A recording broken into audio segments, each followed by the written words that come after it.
the best. Okay? Para madali niyo maalala, best means being, entreaty, standard, and truth. Yan ang iyong babatayan lagi. Para hindi ka mahirapan. Friendship, dating, and marriage, lagi mo hanapin. Being, entreaty, standard, and truth. Nagkakaintindihan tayo. Now, what does it mean? Papaliwanag sa inyo. Let's start with the word being. Nung naging Christian ka, napaka-importante, you have started a new being. Therefore, if anyone is in Christ, he is a new creation. The old's passed away, behold, the new has come. Kasabi ni Paul, if you have understood that, you are now a new being. Now, ano sabi niya? Therefore, I urge you, brethren, by the mercies of God, to present your bodies a living, holy sacrifice, acceptable to God, which is your spiritual service of worship. Your new being is for God, for Jesus. Nakakaintindihan? And do not be conformed to this world, but be transformed by the renewing of your mind, so that you may prove what the will of God is, that which is good, acceptable, and perfect. Sa madalit salita, there is a way this world behaves, but no longer for you, because you have a new being. Now, your original being, you are relational being. We are all relational beings. Nakakaintindihan? Kaya never equate being connected virtually makes you connected to other people. Bakit? Kasi we are physical being, not virtual beings. Nakakaintindihan po? We are spiritual beings. We are not virtual beings. Kasi ito, kaya nagkaroon ng pag-aaral, those people who thought that their sins are connected to Facebook, naging isolated sila. They became narcissistic. They became so selfish. Kasi ang utak nila, akala yun ang connection. Hindi. We need people, being live people. Kailangan mo ng kaibigan. Nagkakaintindihan? Kasi ang ginagawa ng demonyo, he will put virtual realities para ilayo ka sa totoong tao. Nagkakaintindihan? It will destroy you. Yun yung extreme. Yung iba naman, bibigyan ka ng mga maling tao.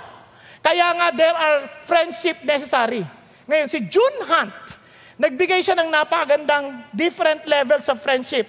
One, casual friendship, which is casual, yung occasional contact, common interests and activities, some knowledge of accomplishments, abilities, and character qualities, concern for personal problems, guarded emotion, no accountability. Maraming ganyan. May kaibigan sila, casual lang. Maybe they're part of the D group, but they never submitted to any form of accountability. Wala silang galang. Sa madaling salita, wala silang pakialam sa buhay mo. Ang pakialam nila, sarili lang nila. Nagkakaintindihan tayo. Those are just casual friends. Kaya lang, merong tinatawag na close friends. Ito yung may regular contact kayo. You shared interests and activities. Sensitivity to likes and dislikes, strengths and weaknesses. Strengths and weaknesses, personal comfort during trials and sorrow, willingness to become vulnerable. There is a limited accountability. Yan ang karamihan na experience natin sa small groups. Tama ba? Hello? And maybe sa inyo, barkada. Pero marami sa mga barkada natin, hindi sila totoong close friends. Bakit ko nasabi? Pag sinabihan mo sila ng mali nila, pag nagalit sila sa'yo, hindi yan close friend.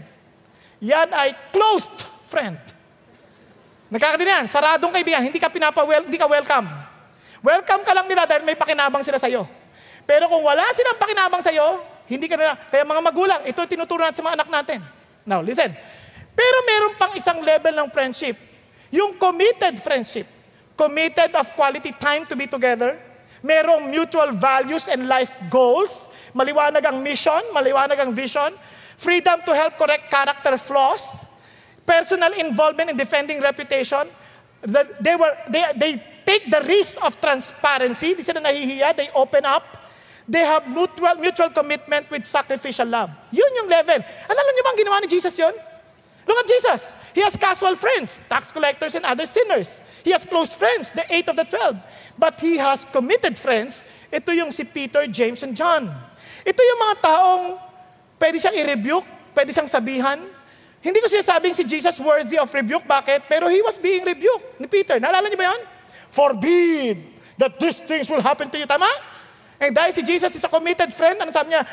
Get thee behind me, Satan! Binong tawagin niya yung kaibigan niyang Satanas. Yun ang commitment ng friendship. Kapag yung kaibigan mo, hindi mo pa matawag kung ano siya, kung sakaling mali siya, hindi pa talaga kayo committed friends. Kaya nga ninyo mag-asawa, yan ang totoo magkaibigan. Tinamatawagan, bruho, bruha. Diba? What I'm trying to say, hindi ko sinasabing tama yun. Hindi ko sinasabing, ang sinasabi ko lang, because you are so free, you're so committed, pero marami sa mag-asawa, they're not even understand what committed friendship is. Pag sinabihan sila, nagagalit sila. They're not committed friends. Nakuha ninyo? Kaya, ito ay isang napaka-importanting signs. Saan ka ba? Ikaw ba may close friends? Meron ka bang committed friends na you are willing to be corrected? Na handa kang masaktan because they care and love you. Nakakandi na tayo, kaya ako, I don't just commit myself to anybody. You know why? Kasi tinatansya ko pa, kinikilala ko pa ng mabuti. Dahil baka mamaya itong tao na to, hindi rin committed friends. Pero ulitin ko hindi importanteng committed siya sa'yo. Ang importante, committed ka sa kanya. Nagkakaintindihan tayo. Naalala ko, may best friend ako noon. Sa isip ko, best friend ko siya. Sabi ho nung asawa ko, best friend mo ba siya? Oo. Best friend ka ba niya? Matinding tanong yun matinding tanong. Sabi ko sa kanya, hindi na importante kung best friend niya ako. Ang importante, best friend ko siya.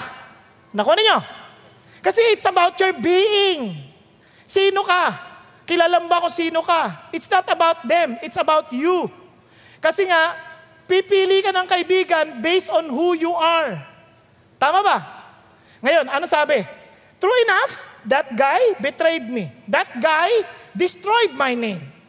Pero walang problema. Bakit? Hindi ako nawalan ng kaibigan. Bakit ko nasabi?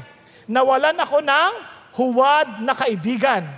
Sino lugi? Siya. Dahil nawalan siya ng totoong kaibigan.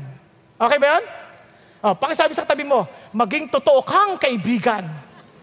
Now, let that be your being. Okay? Let that be your being. Yan ang being ni Jesus. Now, listen to this. Don't be with someone dahil nalulungkot ka. Maraming taong ganyan. Nalulungkot ako, gusto ko maging kaibigan. Tandaan nyo, ang malungkot, naghahanap ng malungkot. Ano yung resulta? Lungkot plus lungkot. Lungkot na lungkot. Now, tandaan nyo to. Kaya marami nag-aasawa dahil malungkot sila. Kalokohan yan. Huwag mong gagawin yan. That's a minefield. Landmine yan. Don't enter into any relationship. Mapakaibigan yan, mapaasawa yan, mapadating yan, dahil malungkot ka. Labas tayo, naiinis ako, nalulungkot ako. Tapos ka, re-raping ka yan. Nakuha niyo yung sabihin? Kasi they will take advantage of you. What I'm saying is, I'm not saying literally raping you, but they will take advantage of you kasi vulnerable ka eh. Kaya nga, lungkot at lungkot pag mong pagsasamahin. Lalong-lalo na kung yung sad at mad pinagsama mo. Because sadness to the point of madness ang aabutin mo. Nagkahanan nyo? Nagkakaninyan tayo. Kasi maraming tao sasama, dahil malungkot sila, sasama sa luko-luko. Huwag mong gagawin yan. Bakit? Dadaling ka sa kalukuhan yan. Kaya itong sinasabi ko sa atin, kaya this is a principle. Who are you as a person? Now listen to this. If you receive Jesus Christ into your heart, you are a child of God. Can you imagine? God gave you that right. You are a child of God. Don't just join anybody. Kung ikaw ay anak ng presidente, may limitasyon ka. You cannot just be with everybody. People might destroy you and the whole country. The same manner, now that you belong to Jesus, meron ka nang dapat na intindihan na hindi lahat ng kaibigan na committed friends, committed friends. They can be a casual friend so that you can share the gospel to them, but never to be a close or committed friends. Nakakaintindihan ba tayo? Hello? Kaya maintindihan ninyo, malalaman nyo pag kung yung kasama nyo kaibigan, talagang kaibigan para sa Lord. Alam mo bakit? Kung pareho kayo ng being. Ang laging pag-iisipan yan, paano i-please si God. Kasi intimate siya kay God, intimate kayo kay God, pareho kayong being. Yun ang pag-uusapan ninyo. Napansin niyo ba yung mga kaibigan na totoo? Ang mga pinag-uusapan, mga ideas on how to get close to God, how to get close to Jesus, ideas on how to be a contribution. Pero ang mga mabababang tao, yung being na wala, patapon, ano sila nag-uusapan? Pinag-uusapan ng ibang tao. Alam mo si ano, yung kabi, grabe yan. Di ba? Kahit sa service, ang mga taong alam nila si Jesus ang kanilang being a child of God, they want to know more of their fathers. They want to know more of their Lord. Tama? Pero ano, yung mga hindi, ano pinag-usapan? Tinan mo siya, natutulog na siya, o tinan mo. Ganyan. Ang nakikita nila yung mali ng ibang tao. Hindi na nakita sarili. Kaya malalaman mo kagad yung mga taong wala, yung mali yung being, siko ng siko sa iba. Hindi niya dinidibdiban ng sarili. Parang, wow, grabe. Hindi, para sa'yo yan. Di ba? Yung iba nga ganito pa makinig sayang, wala siya dito. Palagay mo, alam ni Lord yun? Oo, kaya para sa'yo to. Nakuha niyo? Yun ang sinasabi ni God. Understand your being. You know, what God wants us is to pursue Jesus by delighting ourselves in the Lord. And look at this. Everybody wants somehow to be happy in life, but we don't know how. And look at what Jesus said. He will give you the desires of your heart. Nagkakadilihan? Pakisabi mo sa katabi mo, pursue Jesus. Are you really a child of God? Have you received Jesus in your heart? Kapag hindi yan ang being mo, I'm telling you, you will always look for someone to satisfy you instead of you being a blessing to somebody else. Kaya hindi ka makahanap ng totoong kaibigan kasi hindi ka totoong kaibigan. Yun ang idea. But if you are a true friend, hindi na issue kung yung mga kaibigan lalapit sa'yo, true or not. In fact, Jesus Christ, look at the three. They left Him except for John. Every one of them left Jesus except for John. Naalala nyo? Whom Jesus loves. And that is the very first confession of John, whom Jesus loves. Hindi naman si God nagsabi, siya very confident siya of the love of Jesus because He is very committed to Jesus. You will know that God loves you if you are a committed friend of Jesus. Nagkakadilihan? Hello? Andyan pa kayo? Parang malungkot na kayo Okay, so, what is your being? Now, understand your being. Now, if you know your being, look at this. You know also whom to commit yourself. Sabi ng Bible, do not be yoked together with unbelievers. For what do righteousness and wickedness have in common? Or what fellowship can light and have with darkness? Ang linaw na kagad. Sinasabi na kagad ng Lord kung ano yung mga sasamahan mo. So, ulitin ko, you can have casual friends, walang problema, anybody, para makapag-share ka ng gospel. Tama ba? But to a close and committed friends, ano sabi ng Lord? Do not equally yoke with unbelievers. Huwag kang sasama na hindi kayo pareho ng pursuit. Tama? Hello? Tingnan nyo na lang sa eskwelahan. Yung